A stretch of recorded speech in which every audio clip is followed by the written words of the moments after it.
ہمارے نزدیک تمام کلمہ گو چاہے ان میں کیسی ہی عقیدے کی خرابی پائی جاتی ہو، جب تک وہ اپنے آپ کو مسلمان کہہ رہے ہیں ہم انہیں مسلمان سمجھتے ہیں۔ عقیدے کی خرابی بتاتے ہیں کہ یہ کلمہ گو مشرک ہیں۔ کلمہ گو مشرک سے بھی بڑی چیز کلمہ گو کافر ہیں، لیکن ان کا بھی صحابہ کرام نے احترام کیا ہے۔ صحیح بخاری میں آتا ہے عبداللہ بن عمر جو کہ چند فقیہ صحابہ میں سے ہیں، بخاری مسلم میں الفاظ ہیں عبداللہ ابن عمر رجل صالح، نیک مرد عبداللہ ابن عمر۔ اور یہ تین عبداللہ نام کے بندے صحابہ میں موسٹ سمجھ لیں انٹلیکچوئل اور فقیہ صحاب تھے۔ نمبر 1 عبداللہ ابن مسعود، نمبر 2 عبداللہ ابن عمر، اور نمبر 3 عبداللہ ابن عباس رضی اللہ عنہم اجمعین وعلیہم السلام اجمعین۔ ان میں سے ایک عبداللہ بن عمر بخاری میں امام بخاری خوارج والے چیپٹر میں لے کے آئے ہیں اس حدیث کی ہیڈنگ کے اوپر کہ عبداللہ بن عمر مخلوق میں سب سے بدترین خوارج کو شمار کرتے تھے، کیونکہ وہ کافروں والی آیات مسلمانوں کے اوپر لگایا کرتے تھے۔ اور مسلمان کون؟ صحابہ کرام۔ عبداللہ بن عمر خوارج کو بدترین مخلوق کیوں شمار کرتے تھے؟ کہ وہ صحابہ کرام کو کافر کہا کرتے تھے۔ تو خوارج ہو گئے کلمہ گو کافر، اور کافر بھی ایسے جو صحابہ کرام کو کافر کہہ رہے ہیں، لیکن وہ والے کافر نہیں جو یہود و نصارہ والا کافر ہے۔ کیوں؟ سنن الکبری البیہقی میں موجود ہے کہ عبداللہ بن عمر خوارج کے پیچھے نماز بھی پڑھتے تھے، ان کے سلام کا جواب بھی دیتے تھے، اور خوشبیہ کے پیچھے بھی۔ خوشبیہ کہتے ہیں مختار سقفی کے ماننے والوں کو۔ لہٰذا یہ جو انہوں نے ڈھکوسلا مچایا نا کہ مختار سقفی نے جو ہے وہ دعوی نبوت کیا تھا، وہ تو فارغ ہو گیا۔ اگر اس نے دعوی نبوت کیا ہوتا تو عبداللہ بن عمر اس کے پیچھے نماز پڑھتے؟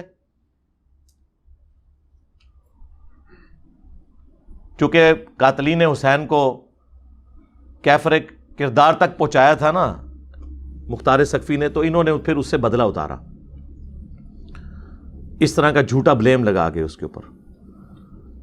تو اس میں الفاظ ہیں سنن الکبری البیہقی میں، حالانکہ خوارج مسلمانوں کو قتل کر رہے تھے، عبداللہ بن عمر فرماتے تھے جب تک ان کی مساجد سے حی علی الصلاۃ حی علی الفلاح کی آوازیں آئیں گی ہم ان کے سلام کا جواب بھی دیں گے، اور ظاہر ہے کہ حی علی الفلاح کا جواب بھی دیں گے، اس سے مراد نماز پڑھنا ہے، صرف اذان کا جواب یہ تو نہیں ہے، پریکٹیکلی جواب ہے۔ لیکن اگر یہ ہمیں کہیں گے کہ ہم اپنے مسلمان بھائیوں کو قتل کریں تو پھر ہم ان سے الگ رہیں گے۔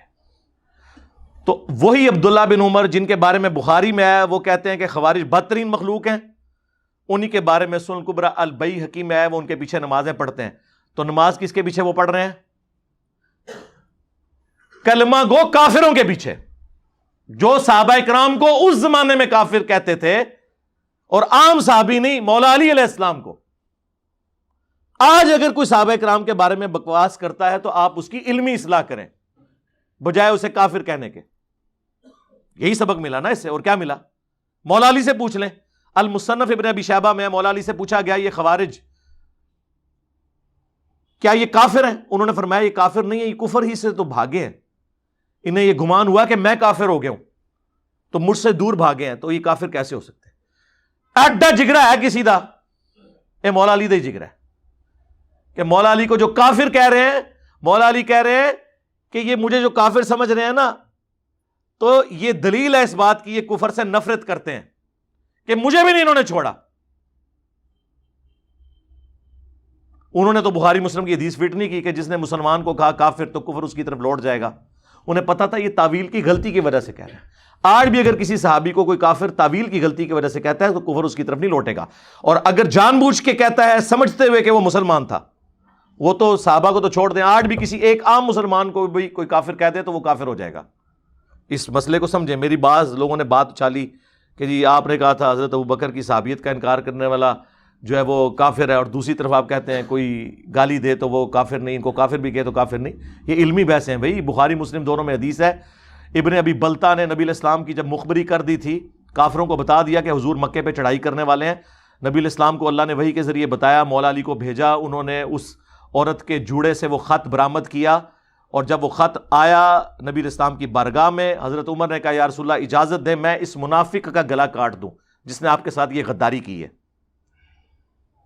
حضور نے فرمایا عمر چھوڑ دو، اصحاب بدر کی اللہ نے اگلی پچھلی خطائیں معاف کر دی ہیں۔ نبی کا غدار، اور نبی اس کی تعویل کیا کر رہے ہیں کہ یہ دنیا کی محبت سے مغلوب ہو کے اس نے کیا، یہ منافق نہیں ہے۔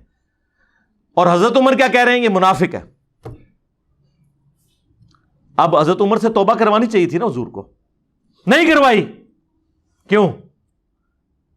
اس پہ امام بخاری نے باقاعدہ باب باندھا ہے یہ مسئلہ سمجھانے کے لیے کہ اگر کوئی اپنی تعویل کی غلطی کی وجہ سے کسی کو کافر اور منافق کہہ لے تو اس کے اوپر وہ فتویٰ نہیں لوٹتا۔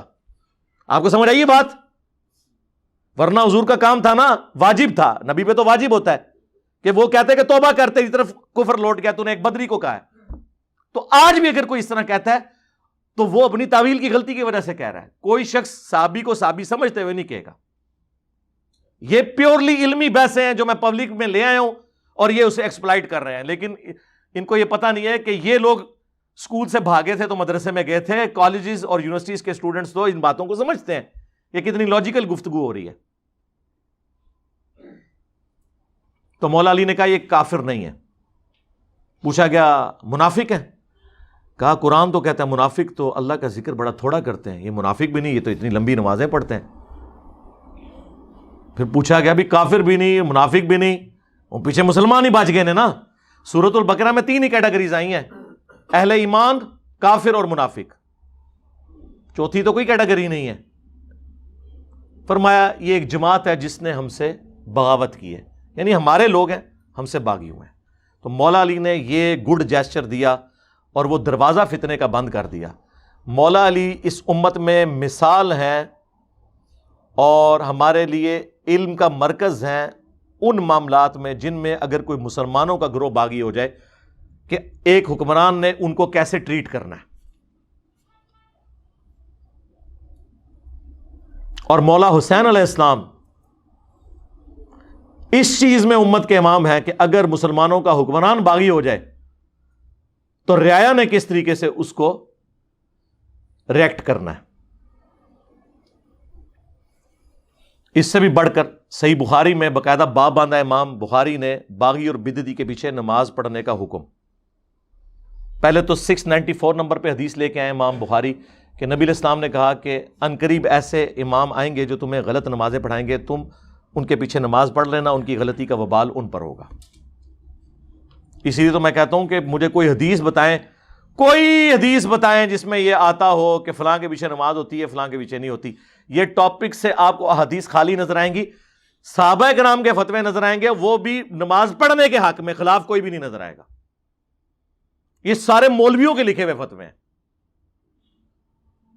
اور 695 پہ جس پہ باب باندھا امام بخاری نے کہ باغی اور بدعتی کے پیچھے نماز پڑھنا درست ہے، حضرت عثمان ابن عفان رضی اللہ تعالیٰ عنہ خلیفہ راشد ان کا فتویٰ لے کے آئے کہ جب انہیں بلوائیوں نے محصور کر دیا، ایک صحابی کہتے ہیں میں حاضر ہوا کہ حضرت ہمارے امام تو آپ ہیں، یعنی حکمران بھی آپ ہیں، اور مسجد نبوی کی امامت بھی حکمران کرواتا تھا، مسجد پر فتنے کے امام کا قبضہ ہے، ہمیں خطرہ ہے کہ اس کے پیچھے نماز پڑھی تو ہم گناہ میں مبتلا نہ ہو جائیں، آپ بتائیں آپ ہمیں کیا حکم دیتے ہیں کہ ہم گھر میں نماز پڑھ دیں یا اس کے پیچھے پڑھیں؟ تو حضرت عثمان نے کہا کہ نیکی کے کاموں میں ان کا ساتھ دو، کیونکہ مسلمانوں میں اجتماعی نیکی کا کام ایک باجماعت نماز ہی تو ہے، نیکی کے کاموں میں ان کا ساتھ دو اور برائی میں ان سے الگ رہو۔ اس سے امام بخاری نے رزلٹ نکالا کہ خلیفہ راشد نے ہمیں یہ کہا ہے کہ باغی اور بدعتی کے پیچھے نماز پڑھنا درست ہے، اور دیوبندی اور بریلوی اور اہل حدیث جو آپ کو دھوکہ دیتے تھے نا کہ وہ یہودی مارنے کے لیے آئے تھے، تو اس کا مطلب ہے حضرت عثمان یہ بھی سمجھتے تھے کہ یہودی جو ان کے نزدیک یہودی تھے ان کے پیچھے نماز پڑھنا درست ہے۔ ہوں دسو کیا کرو گے؟ ماننا پڑے گا کہ مسلمان تھے، ہاں اہل بدعت تھے، خلیفہ راشد کے خلاف انہوں نے بغاوت کی، سب کچھ تھے، لیکن خلیفہ راشد کا آپ ٹیمپرامنٹ دیکھیں کیا ہے، وہ کہہ رہے ہیں نماز ان کے پیچھے ہو جائے گی، یعنی وہ کہتے تھے مجھ سے اختلاف کرنے کا مطلب یہ تو نہیں ہے کہ اسلام سے نکل گئے، نماز ان کے پیچھے ہوگی۔ اس کے بعد کوئی ہمیں لا کے کہ جی وہ فلانے امام نے یہ کہا کہ فلانے کے پیچھے نماز نہیں ہوتی، وہ اپنے مامیاں دے فتوے اپنے کول رکھو، مامو پارٹی سانو نہ کوئی فتوا دسو، ہم فتوا آپ کو بتا رہے ہیں عبداللہ بن عمر کا، اس سے بڑھ کر مولا علی کا اور حضرت عثمان کا. تو آڈے بابے تے امام تے شے ہی کوئی نہیں سوری شے ہی کوئی نہیں، ان کے مقابلے پہ ہم تو شے ہی کوئی نہیں. ویسے اسی بھی بڑی شے ہوں تواڈے بابیاں دے مقابلے چ. ہاں کہانی کرا کے گئے سن. علیکم بسنتی و سنت الخلفاء الراشدین المہدیین. جامعہ ترمذی میں، سنن ابی داؤد میں، مشکات کے اندر بھی حدیث موجود ہے کہ تم پر میری سنت اور میرے خلفائے راشدین ہدایت یافتہ کی سنت لازم ہے. تو انہوں نے تو کبھی اس طرح انڈورس نہیں کیا. تو یہ ساری کی ساری چیزیں ہیں، یہ وہ دین ہے جو کتابوں میں ہے. اس لیے ہم کہتے ہیں کہ مرنے سے پہلے اے مسلمان کر لے اس پہ غور، کتابوں کا خدا اور ہے، بابوں کا خدا اور. یعنی بابے بھی اسی خدا کو مانتے ہیں لیکن ان کوالٹیز کے ساتھ نہیں جو وحی میں آئی ہیں. اور جب تو یہ غور کرے گا تو تیرے اندر سے آواز اٹھے گی کیا کہ نہ میں وابی نہ میں بابی، میں ہوں مسلم علمی کتابیں. اور جب یہ آواز گلی گلی سے آئے گی نا تو انشاءاللہ تعالی آپ سمجھ لیں کہ فرقوں کی دکانیں بند. The damage has been done. ہو گیا نا. صلو علی محمد و آل محمد. اللہم صلی علی محمد وعلی آل محمد واصحاب محمد وازواج محمد وامت محمد اجمعین الی یوم الدین. آمین.